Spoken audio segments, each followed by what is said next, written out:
السلام عليكم ورحمة الله تعالى وبركاته. وين السلامي أصحابتي إيجو حيراني تيك توكا دمان ميل كستو أشوكتين أيانتا waxaa la wada waday walaashay Shukri iyo walaalka Ayuub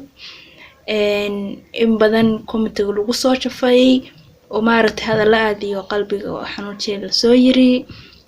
waxaa hadalaska habaar baa qabtaa iyo maxaa la waa sixran tahay iyo wax sixir la iyo habaar la midna ma jiraan wax walba waa calaf wax walba waa ka helitaan alxamdulillah gabaraysa wiilkaasna oo isku kalsoon yihiin waa qof muslim ah waxa weeye Ilaahay subhanahu wa ta'ala horta dhulkan dhisay oo cirkan dhisay muusan oran reehbel ma gursan kartid iyo reehbel ma gursan kartid xaasha lillah Ilaahay subhanahu wa ta'ala quraankiisu wuxuu ku yiri shucuuba wa qabaa'il la tacaarafu marka Soomaali Maxamed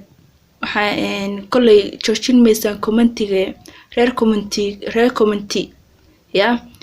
si wada don't worry laakiin walaashi Shukri waxa kulay waxaas aniga u joojinin waxa waaye keep going hore u soco marka mashquulka badan kulay doon meesiina iyo habaar bay qabtaa iyo habaar waalid waxa habaar waalid qabta mala labada waalid oo u duceeyeen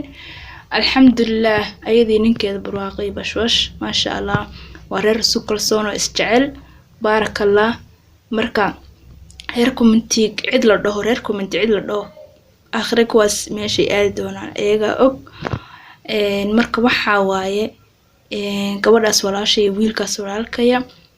waa dad isjecel oo ma sha Allah caruur Ilaahay siiyo alxamdulillah marka Soomaaliyay waxaan leeyahay sirnimada iska dhaafa maxay ahayd xitaa qofkiiso kuwa waxay guursadaanba وعلى قال إنما وعلينا ميل لكن لاقون وما رتي قال بحتها كواس والوضوض يا لكني قبل هدي نينك أما أفريكان أما نينك لو جر صومالي يقولته وحواي ولا دبردي هنيا